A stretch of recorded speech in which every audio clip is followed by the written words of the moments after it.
You know exactly what you should do: work out, study, build your business. But when the moment comes, you fold. Even after promising yourself, this time will be different. What if mental weakness isn't a character flaw, but a pattern you can interrupt? In this video, I'll share 6 psychology-backed techniques that destroy mental weakness at its source, so you can finally become the person you know you're capable of being. I discovered these methods after years of studying why some people execute relentlessly, while others crumble under the smallest resistance. The breakthrough? Mental weakness isn't about lacking willpower. It's about having weak mental infrastructure. The problem is, most people attack mental weakness with more motivation and willpower, which is like trying to fix a broken foundation by painting the walls.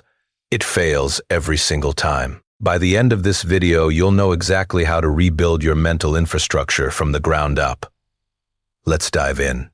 Now, here's where it gets interesting, and this is the most powerful technique you'll learn today. Mental weakness lives in your self-concept. Every time you break a promise to yourself, you reinforce the identity. I'm the type of person who quits. Your brain remembers this. It creates a pattern. When the next challenge appears, your brain says, based on past data, we quit things like this, and generates the exact feelings that make you fold.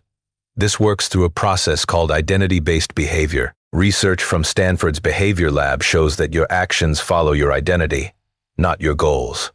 If you identify as weak, you'll find ways to prove that identity correct, even unconsciously. It's not that you lack discipline.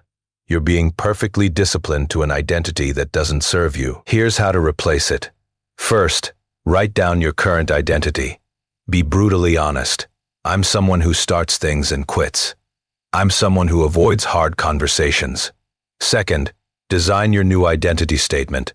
Make it present tense. I am someone who finishes what I start. Or, I am someone who does hard things. Third, collect micro-evidence daily. Every tiny action that aligns with your new identity is data. Did the dishes when you didn't want to? That's evidence. Had the uncomfortable conversation? That's evidence. Fourth, narrate these moments out loud. This is what someone who does hard things does. I am that person. Your brain needs repetition to overwrite the old pattern. For instance, instead of saying I'm trying to become disciplined, say I am a disciplined person, and then act from that identity, even if it feels fake at first. The actions create the identity, which reinforces the actions. But that's not all. There's a hidden mechanism that keeps mental weakness alive. Most people don't know this, but mental weakness is just untrained discomfort tolerance. Every time you avoid discomfort, hitting snooze, skipping the workout, dodging the difficult email, you train your nervous system that discomfort equals danger. Your brain's job is to keep you alive, so it learns, discomfort is bad. We must avoid it. This creates a feedback loop where your tolerance gets lower and lower until even minor discomfort feels unbearable. This operates through a neurological process called stress inoculation. Research from the University of Texas shows that controlled exposure to discomfort literally rewires your stress response. Navy SEALs use this principle in training. They don't have superhuman pain tolerance. They've systematically raised their discomfort threshold through progressive exposure. When you avoid discomfort, you're training weakness. When you lean into it progressively, you're training strength. Here's your protocol. First, identify your current discomfort level. If you can't do a cold shower, that's your baseline. Second, create a discomfort ladder with 7 rungs, starting slightly uncomfortable and escalating to genuinely challenging. Rung 1 might be, take stairs instead of elevator. Rung 7 might be, have the confrontation you've been avoiding for months. Third, complete 1 rung per week. The key is consistency, not intensity. Don't jump rungs. Fourth, when you're in discomfort, practice the pause. Breathe slowly. Observe the sensation. Remind yourself, this is training, not danger. Your nervous system is learning right now. Common mistake, going too hard too fast, burning out, and reinforcing that you can't handle discomfort. Small, consistent exposure beats heroic one-time efforts. Now, let's talk about something even more fundamental that most people miss entirely. This next one is crucial because mental weakness usually wins at the decision point. You've experienced this. Alarm goes off, and in that moment your brain opens negotiations. Maybe just 10 more minutes. You can work out tomorrow. One episode won't hurt. Mental weakness lives in this negotiation window. Every time you debate with yourself, you're burning willpower and giving weakness a chance to win. This works through what psychologists call decision fatigue. Research from Princeton shows that every decision depletes your mental energy, and the more depleted you are, the more likely you default to weakness. Strong people don't have more willpower. They make fewer decisions. They pre-commit. They remove the negotiation window entirely by deciding once, not repeatedly. Here's how to implement this. First, identify your 3 biggest mental weakness triggers. Usually it's morning routine, after work habits, or weekend structure. Second, make permanent pre-commitments for each. Not, I'll try to work out in the morning, but I work out Monday, Wednesday, Friday at 6 a.m. This is not negotiable. There is no decision. Third, build if-then protocols for predictable obstacles. If it's raining, then I work out in my living room. If I'm traveling, then I do hotel room exercises. Fourth, eliminate the decision point entirely. Lay out workout clothes the night before. Prep healthy food in advance. Remove friction from the right choice and add friction to the wrong choice. For instance, instead of deciding every morning whether to exercise, decide once on Sunday for the entire week. Mark it in your calendar like a doctor's appointment. When morning comes, you're not deciding, you're executing a pre-committed plan. But wait, there's more to this story. Your environment is quietly training weakness without you realizing it. Now you might be thinking, I just need to be stronger. But here's what most people miss. Your environment is more powerful than your willpower. Every day, you're surrounded by cues that trigger weakness patterns. Your phone sitting on the desk whispers, check me. Your comfortable couch says, stay here, don't go work out. Your snack drawer reminds you, just one won't hurt. You're not weak. You're trying to be strong in an environment designed to make you weak. This principle is backed by behavioral architecture research from Stanford.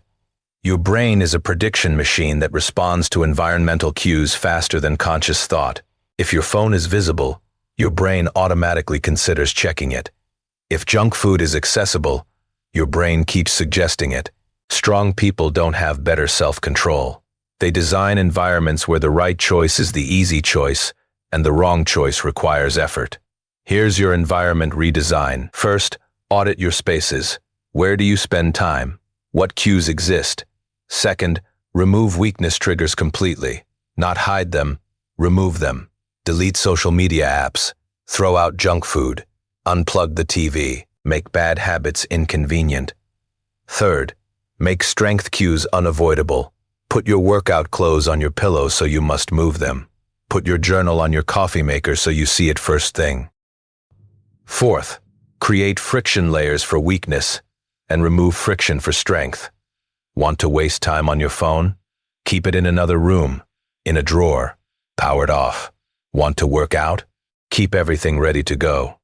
Common pitfall, thinking you can resist temptation through willpower alone. You can't. Your environment will win. Design it to work for you, not against you. This brings me to the next technique, and it's the one that makes everything else automatic. This is crucial because the first hour of your day determines your mental state for the next 16 hours. Most people wake up and immediately check their phone, scroll social media, or hit snooze 3 times. This trains your brain that comfort and avoidance are acceptable first responses to the day. You're practicing mental weakness before you're even conscious. The morning is when your prefrontal cortex, your strength center, is freshest. If you waste it on passive consumption, you've already lost. This works through a process called state priming. Research from Harvard's psychology department shows that your morning activities create a baseline state that persists throughout the day. Start passive, stay passive. Start strong, stay strong. Your brain asks, what kind of person am I today? And looks at your first actions for the answer. Elite performers don't feel like doing hard things in the morning. They train their brain to expect it. Here's your morning activation protocol. First, the moment you wake, sit up immediately. No negotiation. No lying there. Feet on floor within 5 seconds. This signals to your brain, we're in action mode. Second, engage your body before your phone. Drink water. Do 10 push-ups. Take a cold shower. Physical activation triggers mental activation. Third, do the hardest thing first. Whatever you're most likely to avoid, that's your morning task. Eat the frog. Fourth, protect the first 60 minutes. No phone, no news, no email. This is your strength training time. Fifth, mark the win. Verbally acknowledge, I did the hard thing first. I am strong. Your brain is taking notes. For instance, instead of waking up, checking your phone and letting the day happen to you, you wake up, immediately sit up, drink water, do 20 burpees, then tackle your hardest task for 60 minutes. This trains strength, and here's the beautiful part. This compounds with our final technique. Most people don't know this, but your relationship with failure determines your mental strength. Mental weakness is often just failure avoidance. You don't try because you might fail. You quit early to avoid the pain of failing completely. You choose comfort because it guarantees no failure. But here's what changes everything. Failure isn't a problem to avoid. It's data to collect. When you reframe failure as information, not identity, mental weakness loses its power. This operates through what psychologists call a growth mindset, but it's more specific than that. Research from Stanford shows that people who view failure as feedback literally have different brain activation patterns than those who view it as identity threat. They stay calm, analyze, adjust. Mentally weak people see failure as proof they're weak. Mentally strong people see failure as proof they're pushing their edge. Same event, completely different meaning. Here's how to collect failure data. First, create a failure log. Sounds counterintuitive, but track every time you fail at something. Second, for each failure, ask 3 questions. What did I learn? What will I adjust? What does this make possible? Third, celebrate failures of effort. You failed because you tried something hard. That's a win. You only fail when you don't try at all. Fourth, share your failures. The more you normalize failure as part of growth, the less power it has to create weakness. Fifth, set a failure quota. I need to fail at 3 things this week. Forces you to attempt hard things. Common mistake, hiding failures and letting them fester into shame. Shame creates weakness. Transparency creates strength. For instance, instead of avoiding public speaking because you might fail, commit to giving 10 talks and collecting data from each one. By talk 10, you won't be scared of failure. You'll be data-rich and strong. Let's quickly review what we covered today, because these 6 techniques are the complete system to destroy mental weakness at its root. Number 1, the identity replacement protocol. Change who you are, not just what you do. Number 2, the discomfort tolerance ladder. Train your nervous system progressively. Number 3, the decision pre-commitment system. Decide once, eliminate negotiation. Number 4, the environment design principle. Make strength easy, weakness hard. Number 5, the morning activation ritual. Prime your brain for strength daily. Number 6, the failure data collection method. Reframe failure as information. Remember, mental weakness isn't who you are. It's a pattern you've reinforced. Every technique in this video rewrites that pattern. You have everything you need to build unshakable mental strength. The only difference between mentally weak and mentally strong is consistent practice of these systems. Don't wait until you feel ready to start. Mental strength isn't about feeling ready. It's about acting before you're ready. Start with just 1 technique today. Pick the identity replacement protocol and write your new identity statement right now. I promise you, 30 days from now, when you've collected daily evidence, you won't recognize your old self. If you found this framework valuable, hit that like button right now. It helps more people break mental weakness. Subscribe and turn on notifications because I break down mental performance systems like this every week. Drop a comment telling me which technique you're implementing first. I read every comment, and I'm genuinely curious which one resonates most. And if you want to learn the specific daily habits that bulletproof your discipline, check out the video I'm linking right now. Thanks for watching, and I'll see you in the next one.